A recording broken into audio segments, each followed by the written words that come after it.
अप्रैल 6, 2026 मदुरई की first additional district and sessions court ने एक ऐसा वर्डिक्ट सुनाया जिसने इंडियन जुडिशरी की हिस्ट्री में एक नया चैप्टर लिख दिया है। 9 पुलिस ऑफिसर्स को एक साथ मौत की सजा, डेथ पेनल्टी।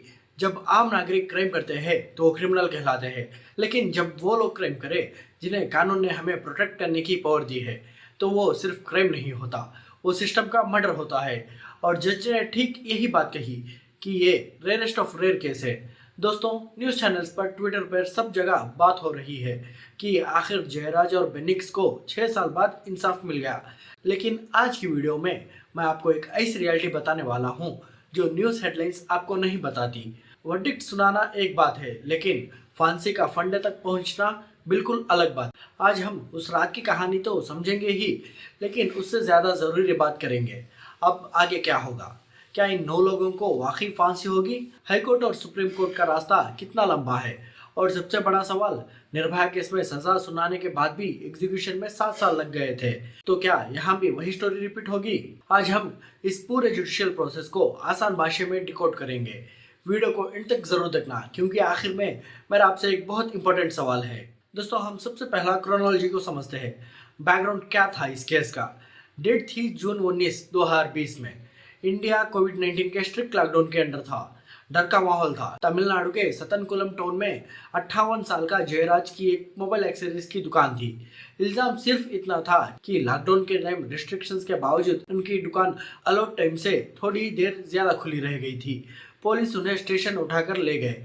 जब उनका 31 साल का बेटा बेनिक्स अपने फादर को ढूंढते हुए स्टेशन पहुंचा तो पुलिस ने उस पर भी फिजिकली अटैक किया और अंदर खींच लिया। लेकिन उस रात बंद दरवाजों के पीछे जो हुआ वो कोई अफवाह नहीं है, वो सीबीआई की चार्जशीट और फोरेंसिक एविडेंस में दर्ज है।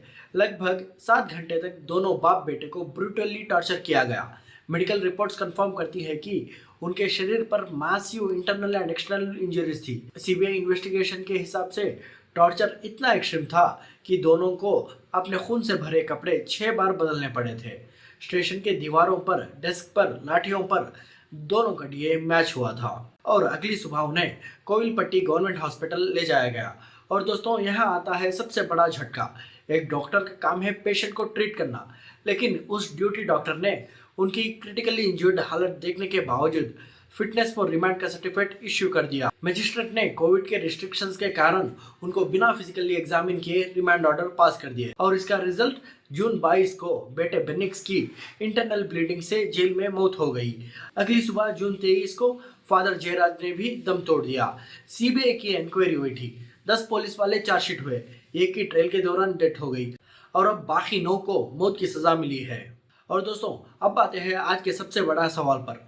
ट्रायल कोर्ट ने बोल दिया इनको फांसी दो, तो क्या कल इनको फांसी हो जाएगी? बिल्कुल नहीं। क्यों बोले तो सेशंस कोर्ट डेथ पेनल्टी सुना तो सकता है, लेकिन उसे फाइनल एग्जीक्यूट नहीं कर सकता। मतलब जैसे ही कोर्ट फांसी की सजा देता है वो डिसीजन ऑटोमेटिकली हाई कोर्ट के पास चल जाता है कंफर्मेशन के लिए। हाई कोर्ट फिर पूरा केस दोबारा देखती है, उसके एविडेंसेस, विटनेसेस, मेडिकल रिकॉर्ड्स, सब कुछ फ्रेश नजरिए से एवेल्युएट करती है। और जब तक हाई कोर्ट उस डेथ सेंटेंस को अप्रूव नहीं करती तब तक किसी को फांसी नहीं दी जा सकती।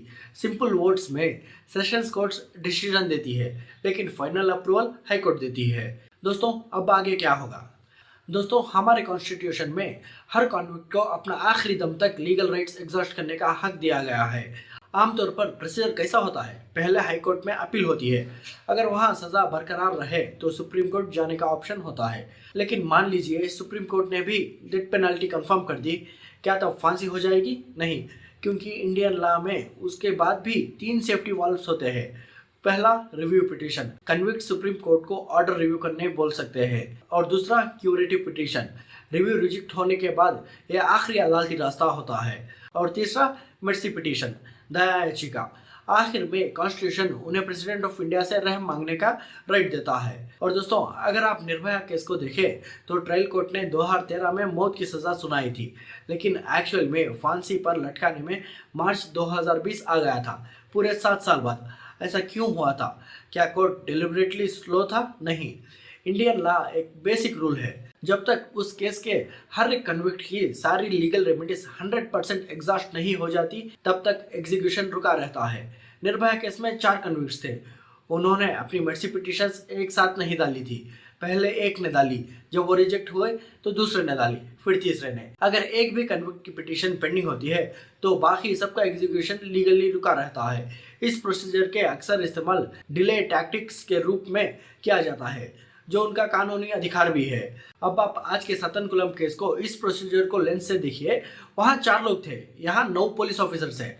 अगर ये 9 लोग भी individual appeals, individual curative petitions और इंडिविजुअल मर्सी पिटीशंस फाइल करते हैं तो आप खुद हिसाब लगा सकते हैं कि इस पूरे लीगल प्रोसीजर को लीगली कंप्लीट होने में कितना वक्त लग सकता है। ये सिस्टम का कोई फ्लॉ नहीं है दोस्तों। इंडियन जस्टिस सिस्टम इसीलिए स्लो और लंबा बन गया है ताकि चाहे 100 गुनहगार बच जाए लेकिन किसी बेगुनाह को गलती से फांसी ना लग जाए। लेकिन इस पूरी लीगल बैटल का रिजल्ट यह होता है कि ग्राउंड रियलिटी में इंसाफ आने में कई साल लग जाते हैं। और दोस्तों फाइनली तो इस पूरे case as a Indian, as a citizen हम क्या सीखने को मिलता है? सिर्फ ये कह देना कि पुलिस ने गलती की सबसे आसान एक्सक्यूज है, लेकिन ग्राउंड रियलिटी उससे कहीं ज्यादा डार्क है। इस केस ने हमारे सिस्टम का 3 सबसे भयानक फ्लॉज एक्सपोज कर दिया है। पहला lesson, the silence of the educated.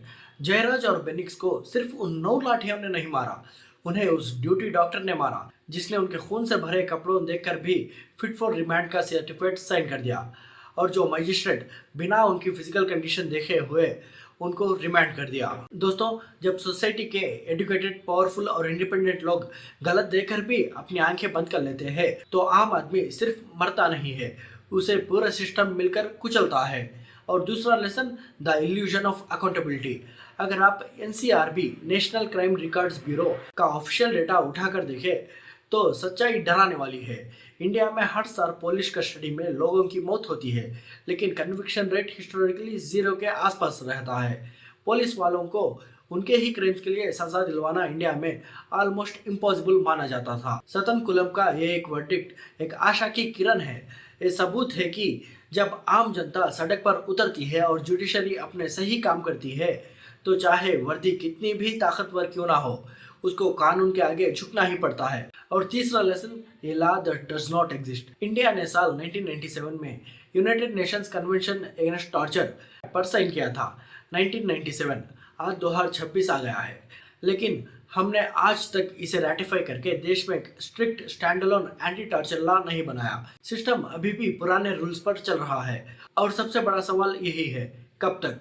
इंसाफ के लिए, सिस्टम को जगाने के लिए हमें हर बार पब्लिक आउटरीच, दंगे या वायरल वीडियोस का वेट क्यों करना पड़ता है? लेकिन दोस्तों असली सवाल यही है कि अब हम यहाँ पर क्या करें? वीडियो देखकर कमेंट करके भूल जाना सोल्यूशन नहीं है। एज ए कॉमन सिटीजन हमारे भी कुछ जिम्मेदारियां हैं। सबसे पहली बात, अपने कानूनी अधिकार जानो। हम सिस्टम से इसलिए डरते हैं क्योंकि हमें अपने राइट्स नहीं पता। अगर पुलिस किसी को अरेस्ट करती है तो कानून बिल्कुल साफ कहती है कि पुलिस को अरेस्ट करने का रीजन बताना ही होगा और फैमिली को तुरंत इन्फॉर्म करना होगा। साथ ही अरेस्ट हुए इंसान का प्रॉपर मेडिकल चेकअप करवाना मैंडेटरी है।